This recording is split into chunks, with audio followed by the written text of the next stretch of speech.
Silly Putty. Make rubbery stuff. Yes, sir. In 1942, during World War II, the United States was experiencing a severe shortage of natural rubber. A synthetic form was desperately needed for the production of gas masks, boots, and tires. The military turned to the General Electric Company for an answer. At the company's lab in New Haven, Connecticut, James Wright went to work on the project. He tried every chemical combination he could think of, but nothing produced the effect he needed until he mixed boric acid and silicone oil. Together, the substances became a soft, rubbery compound. Excited, Wright began experimenting with this creation. He discovered that when tossed on the floor, the plastic putty didn't just bounce. It bounced better and higher than rubber. It also stretched farther, didn't decay, withstood extreme cold without cracking, and could take the highest temperatures without melting. And craziest of all was its ability to lift words and images off the pages of newspapers and comic books. Great stuff. Absolutely fantastic, in fact. Almost anything could be done with it, except the one thing it was supposed to do, serve as a substitute for rubber. It simply didn't get hard enough. Nutty Putty, bouncing blubber. Around the General Electric lab, the curious compound picked up all sorts of names, and it became a company joke, as did James Wright, who, for a time, was thought to be the creator of the most interesting and most worthless invention in the company's history. Years passed, the war ended, and the Wright's fascinating flop was all but forgotten. But one day, his boss surprised him by suggesting that there must be some sort of use for the strange putty he had created. An informal contest was held. All the engineers at the lab were given a shot at figuring out a practical purpose for the substance. Not one decent idea was offered. Nevertheless, James and his boss kept at it. Whenever visitors came by the lab, a demonstration was put on, and the question put forward as to what the putty might be used for. The query was always greeted with silence. Contest. What is bouncing putty good for? Keep going. Whoa. It makes me happy. Is that good enough? Still unwilling to accept failure, the company made one last try. Samples were mailed to several of the world's top scientists, challenging them to figure out a practical application for bouncing putty, as it was commonly known. The same result. It seemed even the best scientists in the world couldn't come up with a worthwhile use for the substance. One evening in 1948, an engineer from General Electric went to a party. Coming straight from work, he happened to have a glob of bouncing putty with him. For laughs, he started showing others at the party some of the fascinating things it could do. Everyone thought it was interesting. A woman named Ruth Fallgatter thought it was more than interesting. It was a toy.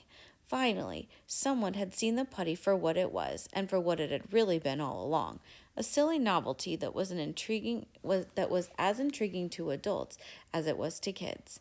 Not surprisingly, Ruth Fallgatter was a toy store owner. Accompanying her at the party was Peter Hodgson, a friend who helped her write sales and advertising material for her shop. A few days later, Peter and Ruth met to put together her holiday catalog. After talking it over, they decided to include the bouncing putty on a page spotlighting gifts for adults. The ad read, "Do 1,000 nutty things with bouncing putty. Comes in a handy clear plastic case. A guaranteed hoot at parties. Price only $2. Surprisingly enough, bouncing putty sold better than almost everything else in the catalog. Ruth continued stocking the product in her store, but she had no interest in manufacturing and marketing it. But Peter Hodgson did. It so happened that he was over $12,000 in debt. The crazy new product might just be the thing to turn his fortunes around. He made an agreement with General Electric, then, with borrowed money, $147, bought a lot of bouncing putty from the company. With his last few dollars, he hired students from Yale University to separate it into 1-ounce balls and package it in plastic eggs. Because bouncing, described only as one of the many different things the substance could do, Hodgson changed the name to something catchier, Silly Putty.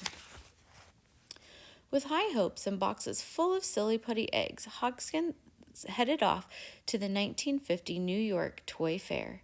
Hardly anyone paid Peter and his putty any attention. He was ready to pack it in when he worked out a contract with Doubleday bookstores. Doubleday planned to carry Silly Putty in their stores. A few months later, a writer for the New Yorker bought some Silly Putty at one of the bookseller's outlets in Manhattan.